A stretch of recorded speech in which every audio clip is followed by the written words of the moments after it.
चीन को घेरने के लिए बनाया चक्रव्यूह। किसी भी चाल को कामयाब नहीं होने देगा हिंदुस्तान। चीन चारों तरफ से घिर गया है और उसको घेरा है हिंदुस्तान ने।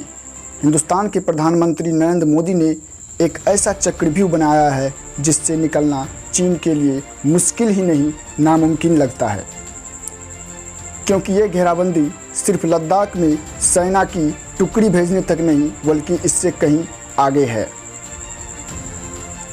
कोरोना वायरस को विश्व में फैलाने के लिए चीन को जिम्मेदार ठहराया जा रहा है।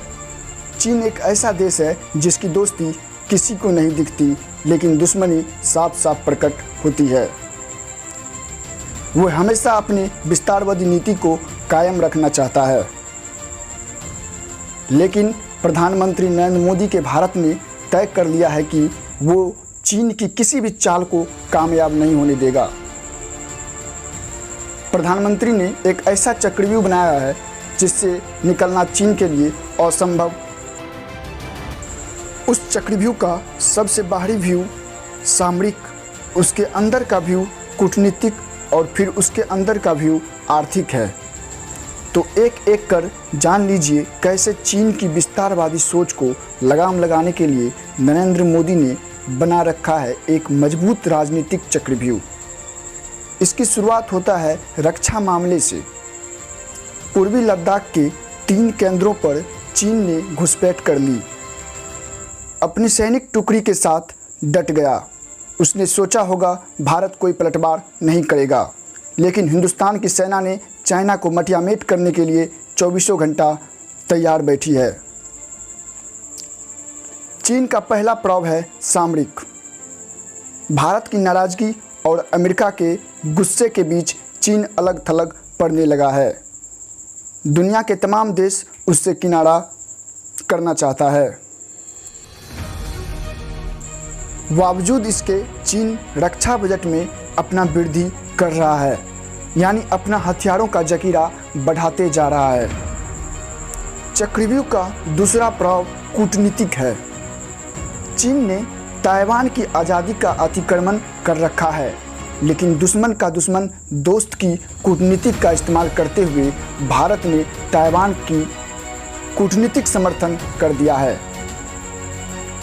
भारत के समर्थन से ताइवान को ताकत मिली है, जो देर सवेर चीन के खिलाफ काम आ सकता है। इससे भी चीन काफ़ी तिलमिला उठा है। ड्रैगन को घेरने के लिए मोदी का तीसरा चक्रव्यूह आर्थिक है। कोरोना ने चीन की साख को मिट्टी में मिलाकर रख दिया है। वहां पर कोई भी कंपनी काम नहीं करना चाहती।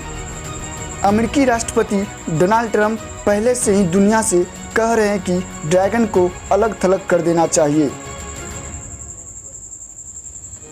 लेकिन नरेंद्र मोदी इसका शुरुआत आत्मनिर्भर भारत से ही कर दिया है। आज जैसे बायकॉट चाइनीज सामान का अभियान चल रहा है, लगता है वो दिन दूर नहीं जब हम खुद का सामान बनाने में सामर्थ्य रखेंगे और चीन जैसे विस्तारवादी देशों से कोई सामान लेने में असमर्थ रखेंगे। Manufacturing hub. आज दुनिया में मैन्युफैक्चरिंग का सबसे बड़ा हब चीन की है, लेकिन कोरोना से उसकी यह ताकत घटने वाली है। कोरोना से पैदा हुई दिक्कतों के बीच दुनिया की करीब 1000 कंपनी भारत में अपना फैक्ट्री लगाना चाह रही है। इनमें मोबाइल, मेडिकल डिवाइसेस, कपड़ा, सिंथेटिक फैब्रिक और इलेक्ट्रॉनिक्स से जुड़ी कंपनी है। यह कंपनी भारत को वैकल्पिक मैन्युफैक्चरिंग हब के रूप में देख रही है। दूसरे देश में चीन का माल बिकता है तो वह उसकी जेब मजबूत करता है और उस पैसे को चीन खर्च करता है युद्धों के साजो सामान में। भारत की नई रणनीति यही है कि कोरोना काल में चीन से कंपनी की नाराज़गी का फ़ायदा उठा लिया जाए। चीन के साथ आज पाकिस्तान जैसे इक्के दुक्के देश को छोड़कर कोई खड़ा नहीं होता, जबकि भारत की ताकत, वैश्विक दोस्ती के मामले में बढ़ रही है। अगर आपको यह जानकारी अच्छी लगी हो तो शेयर ज़रूर करें। धन्यवाद।